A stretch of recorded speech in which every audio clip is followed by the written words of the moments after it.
I didn't see the girls didn't look that young. They were like around the same age as me, so.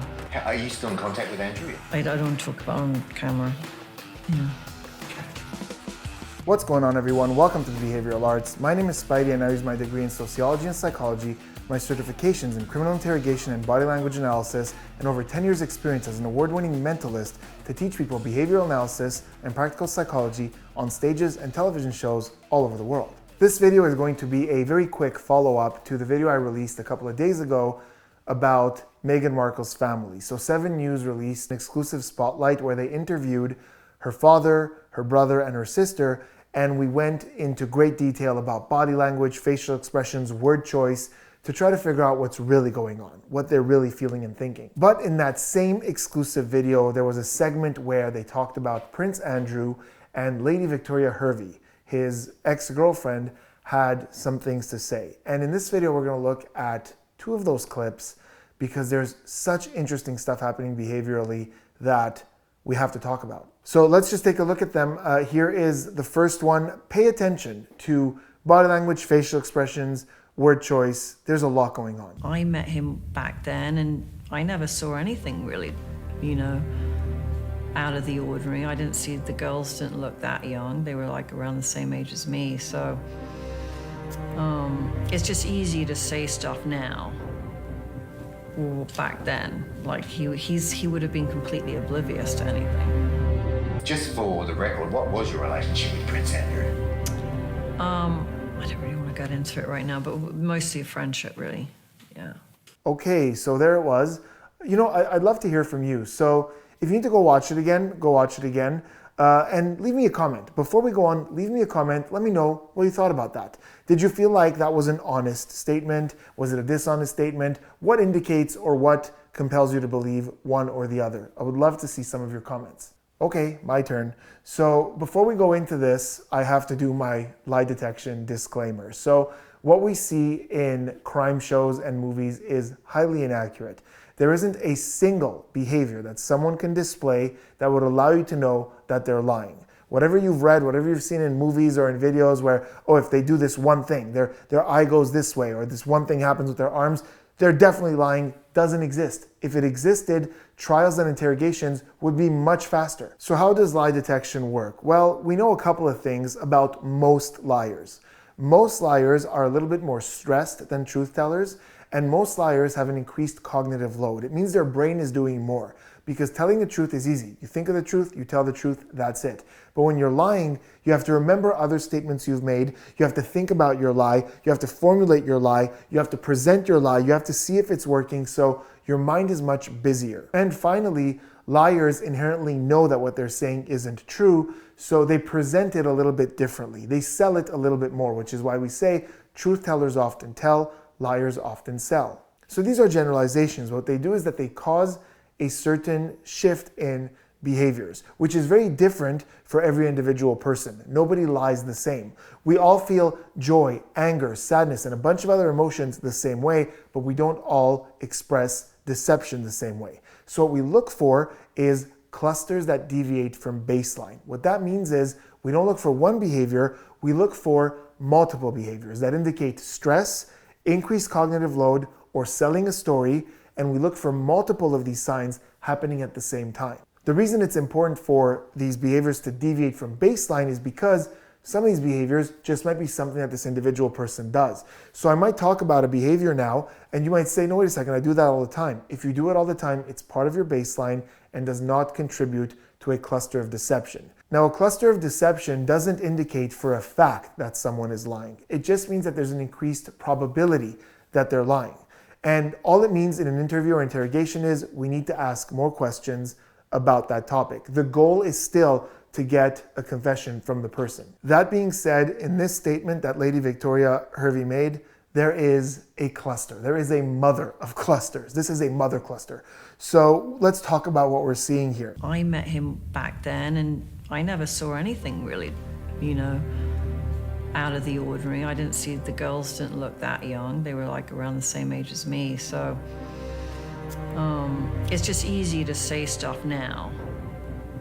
Or back then, like he would have been completely oblivious to anything. First and foremost, something I find really annoying about it is we didn't hear the question that she was asked. And usually that's going to give me a lot of information. Like, did she directly answer the question? Did she sidestep it? Was there the need for a denial that we're not getting? So we don't know what the question is, and I find that annoying. But even without that, we have a massive cluster here. Okay, first she starts by saying, I never saw anything really, pause, out of the ordinary. So just in that sentence, there's quite a few things. First of all, ordinary. What is ordinary? We're talking about someone who at the time was close with Ghislaine Maxwell, and she herself has said that she was bait. She would help bring girls to Epstein Island. So what is ordinary in that lifestyle? Ordinary doesn't really give us a concrete standpoint. I never saw anything illegal. I never saw anything wrong. These words have more weight than ordinary when we don't really know what ordinary is. Also, before she even gets to saying she didn't say anything out of the ordinary, we're getting something that has a lot of different names in the industry. Some call it verbal leaks, some call it hesitation, some call it shorter versions of non-answer statements, some call it delaying tactics. I just call it fluff. Basically, it's whatever is standing in the way of the beginning of the statement and the answer. Because the answer should be, I never saw him do anything wrong. Bam, that's it. So when we get this really, and then that pause, she's just buying time. These are useless words and a pause that's giving her time to come up with the right way to say this. Next, when she says, I didn't see the girls, right between those two statements, we see a very obvious flash of contempt.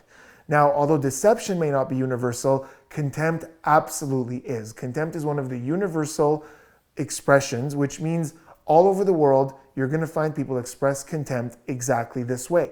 And it's typically one side of the mouth going up. So sometimes we see it like this. Sometimes we see it the way she did it, which is more of a like this. And it causes a line on only one side of the face. It's the only universal emotion that we only see on one side of the face. Now, I do have to always add to that in saying there's a lot of expressions we see on one side of the face.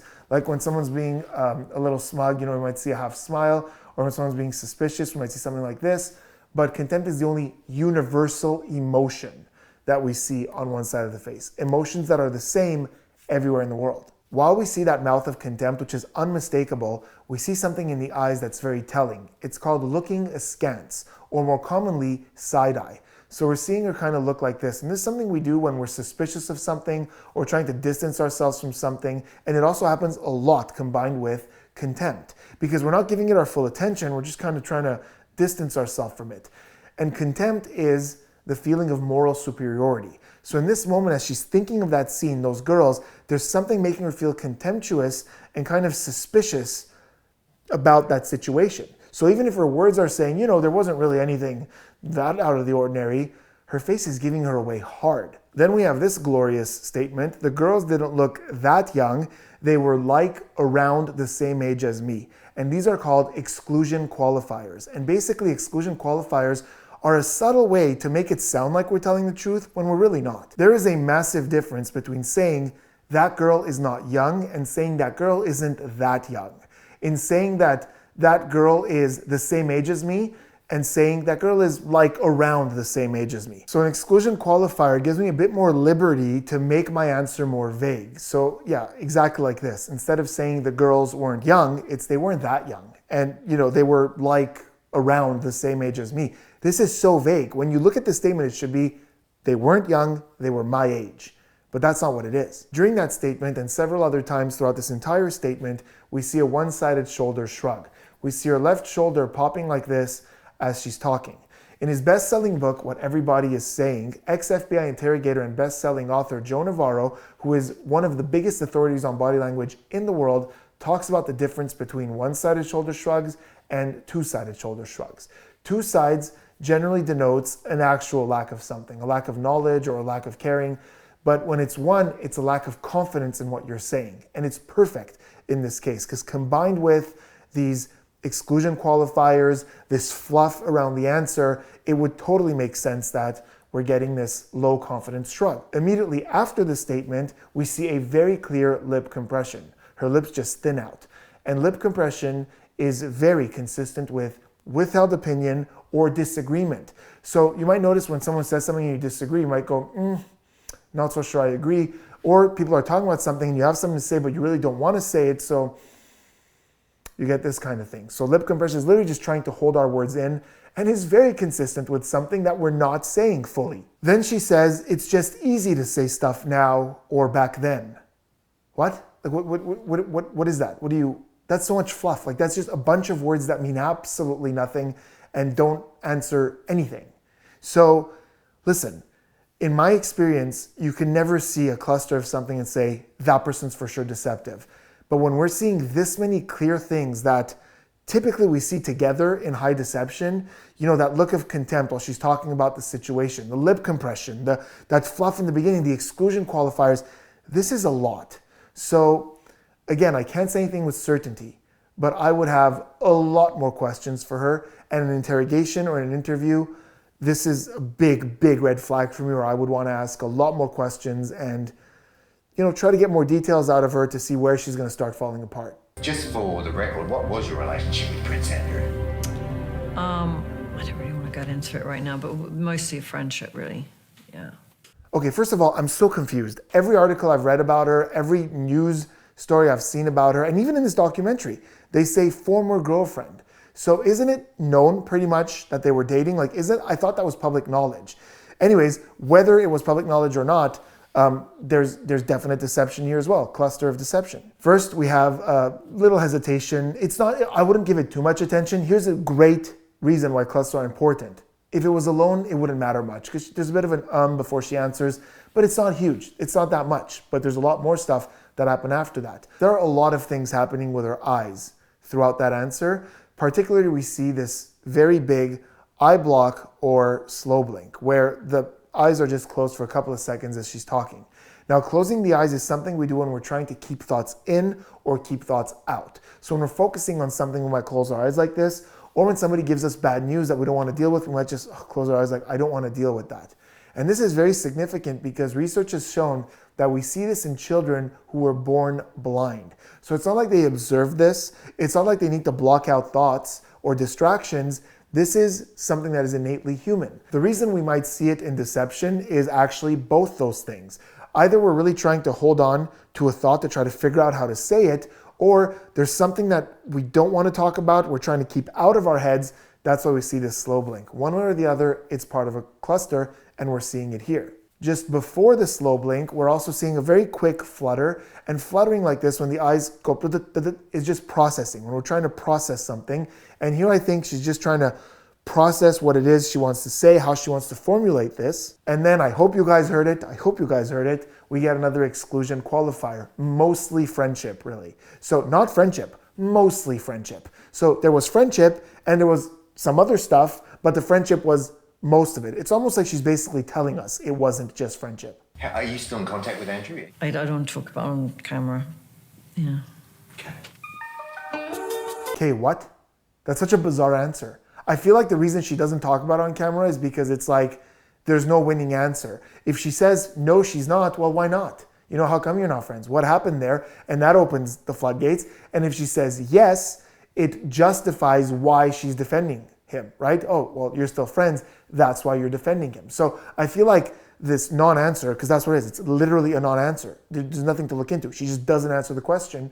I think it's related to the fact that either answer would reflect poorly on her. Remember, this is a woman who went on the news and stated that that picture of Prince Andrew that was really compromising from one of Epstein's events was photoshopped. It was fake. And the reporter got even really angry about it, who was interviewing her, and a lot of people, there was a lot of backlash for that. So this is someone who's publicly defended him in a way that was like really bizarre. So I feel like that's why she's not answering this question. Okay, so there it was. This was just a really short one. I wanted to focus on this as an individual thing, separate from the other part of this exclusive. Let me know in the comments what you thought. I'm excited to see how many of the signs you catch, because man, is that a cluster. Again, remember, it doesn't mean anything for a fact, but that's a big red flag. Like that's a big red flag. Anyways, let me know in the comments what you thought, and I will see you on the next one.